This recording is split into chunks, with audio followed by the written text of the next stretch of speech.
President Kennedy's body is following on another plane. President Kennedy's body is following on another plane. President Kennedy's body is following on another plane. Mrs. John F. Kennedy left the hospital at approximately the same time the coffin carrying the body of her husband left. The coffin went to a private air installation at Dallas's Love Field. It either has left or will leave Dallas Love Field in a matter of minutes. We are told that the gunshot wound, the fatal wound inflicted on the President of the United States, entered at the base of the throat and came out at the base of the neck on the back side. They that the brain wound in the President's head involved a great loss of blood and a great loss of brain tissue. The brain wound was in the back of his head, slightly to the right, which, Frank, would fit with the picture I gave you earlier. Yes, Bob. Of the President having his back to the assailant. If this hypothesis that the assailant was in the building I described is true, but this conflicts with the fact that the wound in the neck, the doctors say, was in the front of the neck, just below the Adam's apple. Now, it could have been that there were two bullets. One struck him as he faced the assailant, the other as the car turned the corner, or perhaps one bullet just struck him from the front in the neck and then went up his brain. In any case, the President never regained consciousness.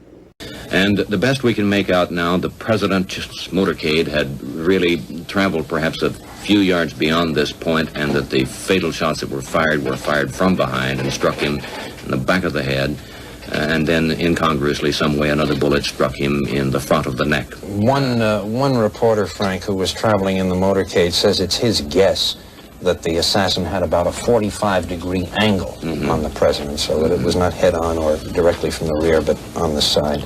The Secret Service agents normally walk directly beside the car on either side. We do not see any in this photograph, but usually 2 or 3 Secret Service agents will walk on either side of the car so that they are there to spot anyone who looks like a troublemaker.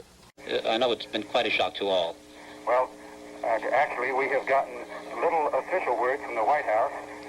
We got the announcement something like a half an hour ago that the President was dead. There has still been no official words from the doctors who were in attendance. It's known, of course, that the President was killed by one shot that struck him in the right temple.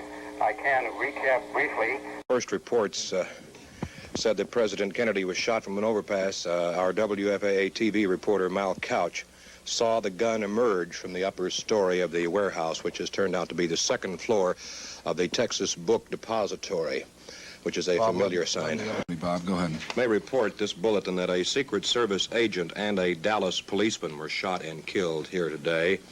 They were shot some distance from the area where President Kennedy was assassinated. No other information immediately available from there, except one more point here that this Secret Service Lieutenant Eric Kaminsky has said the assassin's weapon appears to have been a high-powered Army or Japanese rifle of .25 caliber.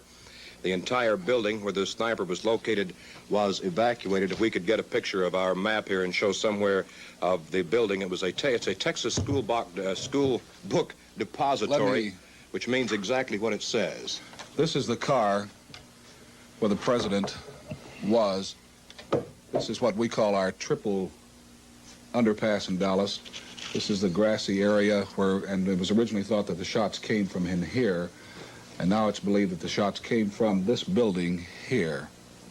We have a film. But the President's car was some 50 feet still yet.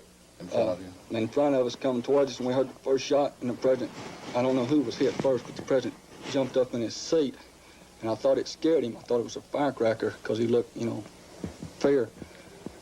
And then as the car got directly in front of us, well, a gunshot apparently from behind us hit the President in the side of the temple. Do you think the first gunshot came from behind you too? I think it came from the same location. Apparently back up on the mall. I don't know what you call it. For the benefit of nomenclature, all of you folks have gone out under the viaduct, and as you turn going under the viaduct on the left-hand side, there's some grass.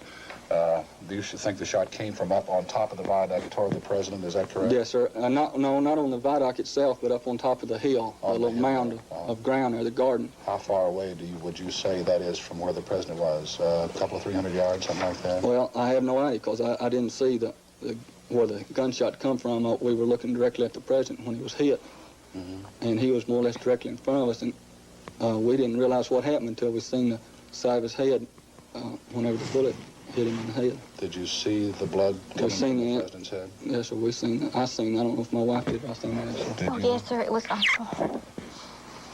It is awful.